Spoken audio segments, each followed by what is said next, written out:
Hi, everyone. I'm Irene, the President, Executive Director, and spokesperson for the Linguistic Justice Foundation. Thank you, Linguapax, and your networks for this invitation to share our perspective for your project. So, just to ground us a little bit, the Linguistic Justice Foundation is a non-governmental organization. It is an NGO in the process of consolidation. We are based in the United States, and we have growing networks across the world. During our first year, the current board of directors, Gerald Roach, Veronica Costea, Robert Phillipson, Stephen May, Rob Dunbar, and I, have focused on developing two things. First is shared understandings on language rights and linguistic justice. Thus far, we have released 4 community education resources in plain language, accessible and easy to understand. What are language rights? What is linguistic imperialism? What is linguistic racism? And what is the social justice movement? Everyone can access these resources. They're available on our website. And second, we have developed mutual agreements to guide our relationships. I'm really proud of these first steps because they have been taken with intention, slowly and with care, and with independence, absolutely unbeholden to anyone in power. We believe that it is this intentionality and this independence what will carry us forward in our mission to facilitate accessible education on language rights and linguistic justice. So here we are, late 2025, a year after its inception, and with the same vision to co-create a world of linguistic justice for everyone. Our consistent messaging about the Foundation's intentionality and independence has meant that we've been able to attract a wide range of practitioners, researchers, and activists across the world, whose values and commitments explicitly align with ours. Slowly, we are building an extensive community of learning and practice dedicated to advancing accountability for language rights and pursuing linguistic justice for everyone.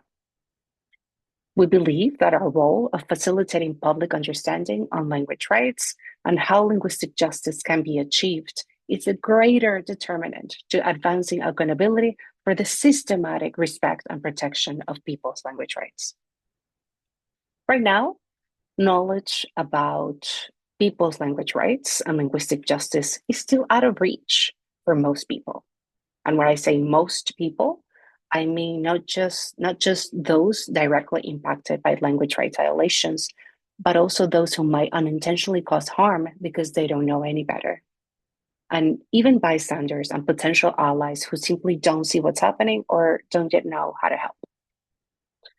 Now, would you agree with me that language rights knowledge often remains confined to complex academic settings and in legal instruments?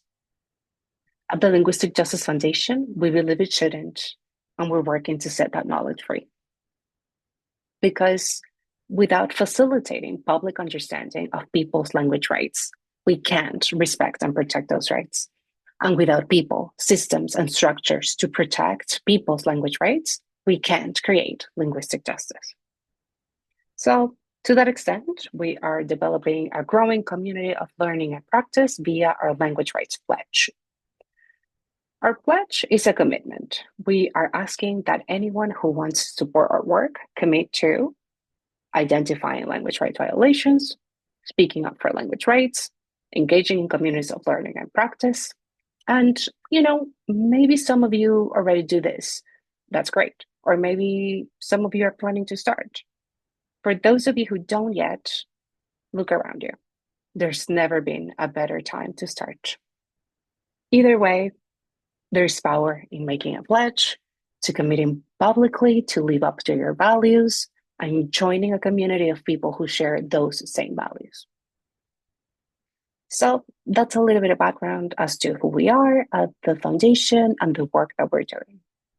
In the next few minutes, I will address a couple of questions Linguapax shared with me in advance and my observations on behalf of the Linguistic Justice Foundation. I will then circle back to a few recommendations and share how you can engage with our work.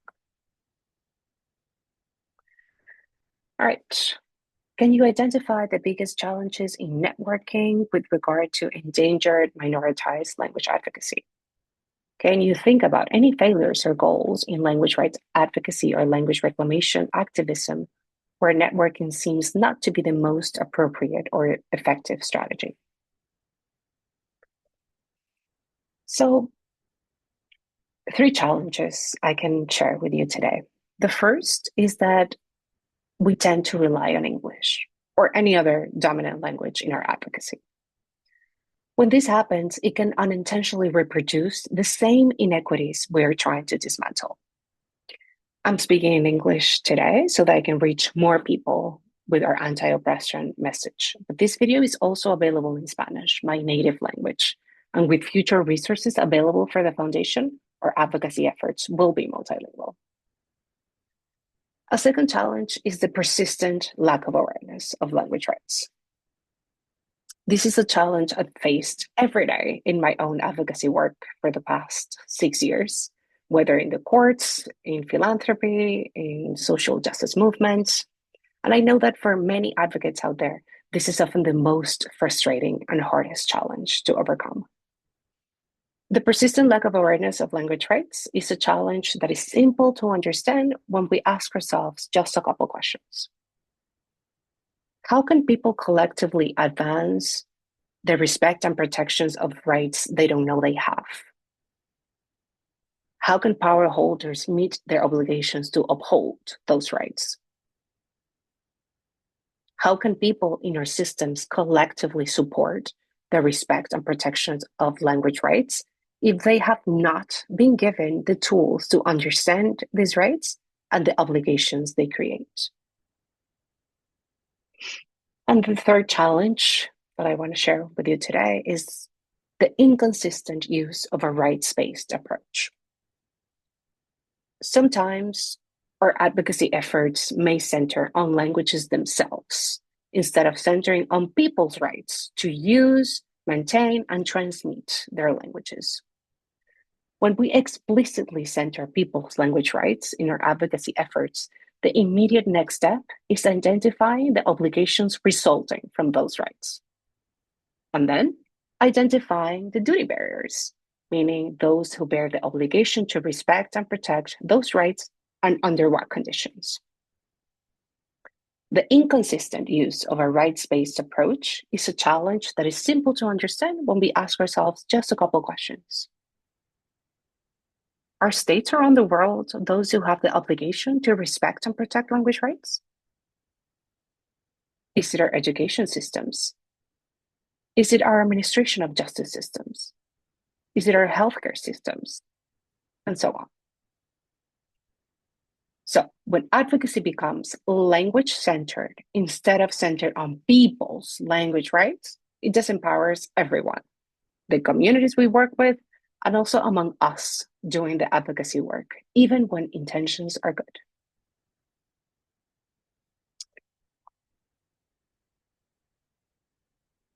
What are the concrete gains networking can bring in your experience?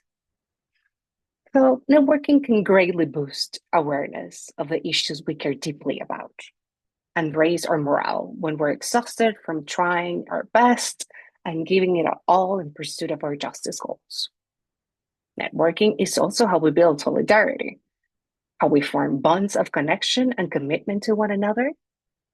It helps people find their community, especially in social justice movements that can otherwise feel isolating or even defeating for people who care about language rights and linguistic justice. It allows us to share experiences, connect local struggles to global ones, and strengthen each other's resolve. On a personal note, I can share that I actually met my favorite person in the world through language rights advocacy. No offense to anyone else I've ever met, but it is because of that strong connection and commitment to each other that we've been able to keep building our social justice movement for linguistic justice. So networking is great for all these reasons that I just shared. But I think the question we need to ask ourselves here is networking enough to advance accountability? It depends, right? From a linguistic justice perspective, strategic networking can help us build shared understandings of what linguistic justice means for different groups. For example, what does linguistic justice mean for deaf people? What does it mean for linguistic minorities and indigenous peoples? For neurodivergent people? For refugees and asylum seekers? So developing a common working definition would help that specific group identify meaningful advocacy goals accordingly. For example, at the Linguistic Justice Foundation, we understand linguistic justice as the systematic respect and protection of people's language rights, including their diverse communication needs. These rights are inherent because they are embedded in and protected by fundamental human rights obligations. So many aspects of language rights are, at their core, a human rights matter. And it is because that is our common understanding that we've been explicit in sharing community education resources on this topic to develop public awareness, build common ground, and strengthen allyship to advance accountability. So to close this question, networking becomes meaningful when it is strategic, when it builds shared understandings, when it translates into collective action, and when it strengthens accountability structures. Otherwise, it risks staying at a level of just enabling connection rather than enabling connections that are able to shape social transformation. So, just a few recommendations.